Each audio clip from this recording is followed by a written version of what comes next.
ጤና ይስጥልኝ። ይህ ባና ሚዲያ ነው። ከባና ሚዲያ ለዛሬ ያዝናቸው ዘገባዎች አሁን ማስደመጥ ጀመርን። አበይ ነጥቦችን በቅድሚያም የብልጽግና መንግስት ወደ ትግራይ ክልል ከፍተኛ ሰራዊት እያንቀሳቀሰ መሆኑ ተሰምቷል። አገዛዙ በኦሮሚያና አማራ ክልል የነበሩ የተለያዩ ክፍለ ጦሮችን በህዝብ ማመላለሻ አውቶቡሶች እያጓጓዘ መሆኑም ታውቋል። በዝርዝር ሰሙታላችሁ። የፋኖ ኃይሎች የደብረ ታቦር ከተማን መቆጣጠራቸው ተሰምቷል። በጉዳዩ ላይ ያጠናቀርነው መረጃ አለን። አብራችሁ ሁኑ። በኦሮሚያ ክልል ሸገር ከተማ የሚኖሩ ነዋሪዎች በየጊዜው የምንጠየቀው ገንዘብ አስመርሮናል ሲሉ ተናግረዋል። ስለ ጉዳዩ መረጃ አሰባስበናል። በመካከለኛው ምስራቅ ውጥረት ባየለበትና በአሜሪካና ኢራን መካከል ድርድሮች እየተደረጉ ባሉበት በዚህ ወቅት የእስራኤል ጠቅላይ ሚኒስትር ቤንያሚን ኔታንያሁ ከአሜሪካው ፕሬዝዳንት ዶናልድ ትራምፕ በዋይት ሀውስ ለመገናኘት ወደ ዋሽንግተን ያቀናሉ። የብልጽግና መንግስት በሰሜኑ የሀገሪቱ ክፍል ጦርነት ለመጀመር ጫፍ ላይ ደርሷል። በተለያየ ግንባር የሚገኝ ሰራዊቱን ወደ ትግራይና ኤርትራ አዋሳኝ አካባቢዎች እያዘዋወረ መሆኑን ተሰምቷል። አገዛዙ በኦሮሚያና አማራ ክልል የነበሩ የተለያዩ ክፍለ ጦሮችን በህዝብ ማመላለሻ አውቶቡስ እያጓጓዘ መሆኑን ታውቋል። በዚህ ምክንያት ህብረተሰቡ የሚያደርገው ጉዞ በእጅጉ እንደተስተጓጎለም ሰምተናል። ስለዚህ ጉዳይ የነገሩን ምንጮች በአዲስ አበባ በሚገኙ መናኸሪያዎች የባስ እጥረት አለ በመባሉ ወደ ክፍለ ሀገር መጓዝ እንዳልቻሉ ገልጸውልናል። በተለይ የዘመድ ለቅሶ ለመድረስ የግድ መሄድ ቢኖርባቸውም በርካታ ባሶች የብልጽግና ወታደሮችን እያጓጓዙ በመሆናቸው ሳይሳካላቸው ቀርቷል። በዚህ አይነት መንገድ ሰራዊቱ በገፍ ወደ ሰሜን አቅጣጫ የሚወስደው አገዛዙ ይህን ክፍተት ተጠቅመው ታጣቂዎች ወደ ዋና ከተማዋ እንዳይገቡ በሚል ከሰሞኑ ለአዲስ አበባ አዋሳኝ ናቸው በሚባሉ የኦሮሚያና አማራ ክልል አካባቢዎች የስልክና ኢንተርኔት አገልግሎት በማቋረጥ ውጊያ እያደረገ ይገኛል። አገዛዙ በሚወስደው ንጹሐንን ባለየ ጥቃቱ በርካታ ሰዎች ተገድለዋል። ይህ የአገዛዙን እርምጃ የመጣው ህወሓት ለዳግም ወረራ ተዘጋጅቷል፣ የፌዴራል መንግስት እርምጃ ይውሰድልን የሚል የድጋፍ ሰልፎች በአማራ ክልል የተለያዩ አካባቢዎች ከተካሄዱ በኋላ ነው። ከብልጽግና ጋር ተለጥፎ ስልጣን የተጋራው የአማራ ብሔራዊ ንቅናቄ ይህንን የአገዛዙን ጦርነት የመክፈት የተጠናቀቀ ዝግጅት ትላንት ባወጣው መግለጫ አረጋግጧል። ሰሞኑን ከአንዳንድ የአማራ ክልል አካባቢዎች የመከላከያ ሰራዊትን መውጣትን ተከትሎ የአማራ ክልልን ህዝብ ለዳግም ሰብአዊ ቀውስ የሚዳርግ ሁነት ተከስቷል ሲል አብን አስታውቋል። በአማራ ክልል ባለፉት ጥቂት ጊዜያት ታይቶ የነበረው አንጻራዊ መረጋጋት ከሰሞኑ አይሎ በታየ የትጥቅ እንቅስቃሴ መቀየሩን አመላክቷል። የፋኖ ኃይሎች በበኩላቸው በርካታ አካባቢዎች ካገዛዙ እጅ እያስለቀቁ መሆናቸውን ተናግረዋል። የአማራ ክልል ሰላምና ጸጥታ ቢሮ መንግስት እየተዋጋ የሚገኘው ከጽንፈኛው ቡድን ጋር ብቻ ሳይሆን ከህወሓትና ኤርትራ መንግስት ጋር መሆኑን ህዝብ ሊያውቅ ይገባል ሲል አስገራሚ መግለጫ ሰጥቷል። የብልጽግና መንግስት በዚህ መግለጫው በአሁኑ ወቅት በአማራ ክልልም ሆነ በሌሎች ሀገሪቱ ክፍሎች የሚካሄዱ ግጭቶች አመራርና ሎጂስቲክስ የሚቀርበው ከመቀሌና አስመራ ነው ብሏል። ወልቃይትን፣ ጠለምትና ራያን ለመቆጣጠር ያቀደው ህወሓት ለአማራ ክልል ጽንፈኛ ቡድን የሰጠው ተልዕኮ ከውስጥ ግጭት በመፍጠር ወደ ድንበር የሚጓዘው መከላከያ ሰራዊት በየዞኑና ወረዳው ተወጥሮ እንዲቆይ ማድረግ ነው ሲል አስታውቋል። በዚህ መግለጫ የብልጽግና ሰራዊት ወደ ትግራይና ኤርትራ ድንበር እየተጠጋ መሆኑን የሚያረጋግጥ ነው። ህወሓት በተመሳሳይ መልኩ ባወጣው መግለጫ የኢትዮጵያ መከላከያ ሰራዊት ወደ ትግራይ ክልል መጠነ ሰፊ እንቅስቃሴ እያደረገ ነው ብሏል። ይህ የሰራዊቱ እንቅስቃሴው ለሌላ ዙር ጦርነት የሚደረግ ዝግጁነት ነው ሲል ያገዛዙን የጦር ጉሰማ አጋልጧል። አንዳንዶች እንደውም የውጭ ጉዳይ ሚኒስትሩ ጌዲዮን ጢሞቴዎስ ቅዳሜ ጥር 30 2018 ዓ.ም ለኤርትራው የውጭ ጉዳይ ሚኒስቴር የላኩት ደብዳቤ የጦርነት ማስጀመሪያ ፍሽካውን ተደርጎ የሚወሰድ ነው ሲሉም ተደምጧል።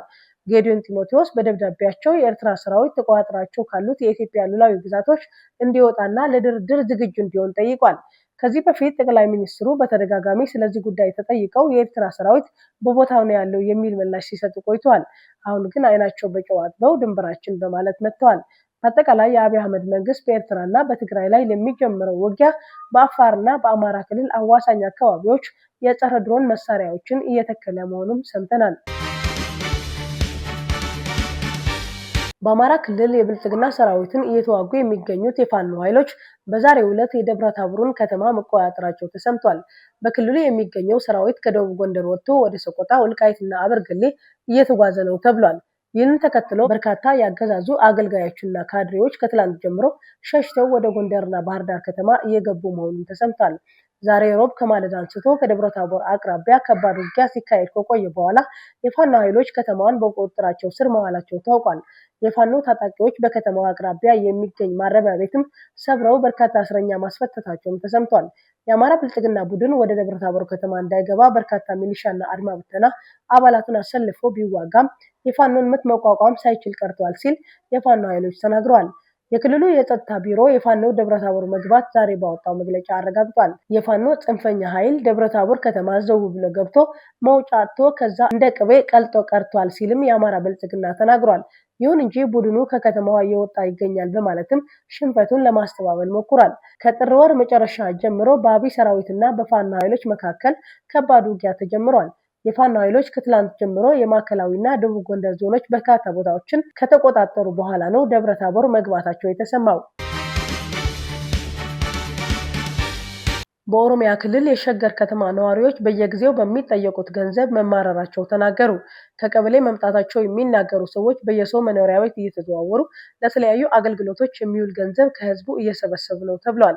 በከተማው ለገጣፎ፣ ለገዳዲና ገላንጉዳ በተሰኙ ክፍለ ከተማዎች ስማቸው እንዳይገለጽ የጠየቁ ነዋሪዎች በየሰበቡ ገንዘብ እንደሚጠየቁ ተናግረዋል። የሸገር ከተማ በ2015 ዓ.ም ከተመሰረተ ወዲህ ለልማት፣ ለሚሊሻ፣ ለጥበቃ፣ ለእርዳታ በሚሉ ምክንያቶች ከ300 ብር አንስቶ እስከ 10 ሺህ ብር እንደሚጠየቁ ነግረውናል። እንደ ነዋሪዎቹ ገለጻ ከሆነ ገንዘቡም የሚሰበሰበው ከቀበሌ ተወክለናል በሚሉ ግለሰቦችና በየሰፈሩ የልማት ኮሚቴ በሚል በተመረጡ ነዋሪዎች ነው። በሸገር ከተማ መልኩን በገላንጉዳ ክፍለ ከተማ የሚኖሩ አንድ ግለሰብ በተለያየ ጊዜ ለሚጠየቁት መዋጮ ከ20 ሺህ ብር በላይ እንደከፈሉ ገልጸዋል። ገንዘቡም ያልከፈለ ቤቱ ይፈርሳል አሊያም ለጸጥታ ኃይሎች ተላልፎ ይሰጣል ስለሚባል በስጋት ምክንያት እንደሚከፍሉ ያነጋገርናቸው ነዋሪዎች ገልጸዋል። አንዳንድ ጊዜ የቤት ግብር የተባለ እና ህጋዊነቱ በእጅጉ ጥያቄ የሚያስነሳ የክፍያ አይነት በስንቄ ባንክ በኩል እንደከፈሉ ማስታወቋል። ይህ ክፍያ አንድን ግለሰብ እስከ 15 ሺህ ብር የሚያስቀጣም ነው ብለዋል። ለገጣፎ እና በሰበታ አካባቢ የሚኖሩ ነዋሪዎች ክፍያው የማይከፍል ሰው መኖሪያ ቤቱ ላይ በቀይ ቀለም ይፈርሳል የሚል ምልክት አድርገው እንደሚሄዱም ተናግረዋል። ለአንዳንዱ ክፍያ ደረሰኝ እንደሚሰጣቸው የሚያስረዱት ነዋሪዎቹ ሆነም ግን ማህተም ሆነ የገንዘብ ተቀባይ ፊርማ ስለሌለው ህጋዊ ነው ማለት አይቻልም ሲሉም ተናግረዋል። በመካከለኛው ምስራቅ ውጥረት ባየለበትና በአሜሪካና ኢራን መካከል ድርድሮች እየተደረጉ ባሉበት በዚህ ወቅት የእስራኤል ጠቅላይ ሚኒስትር ቤንያሚን ኔታንያሁ ከአሜሪካ ፕሬዝዳንት ዶናልድ ትራምፕ ጋር በዋይት ሃውስ ውይይት ለማካሄድ በነገው ዕለት ወደ ዋሽንግተን ያቀናሉ። ይህ ጉብኝት በተለይም በኢራን የኒውክሌር ፕሮግራም ዙሪያ ትኩረት ያደርጋል መባሉ ውይይቱን ትኩረት ሳቢ አድርገዋል። ቤንያሚን ኔታንያሁ ለጋዜጠኞች በሰጡት መግለጫ እስራኤል ከኢራን ጋር ለሚካሄዱ ድርድሮች መሰረታዊ መርሆቿን ለአሜሪካ አስተዳደር እንደምታቀርብ ገልጿል።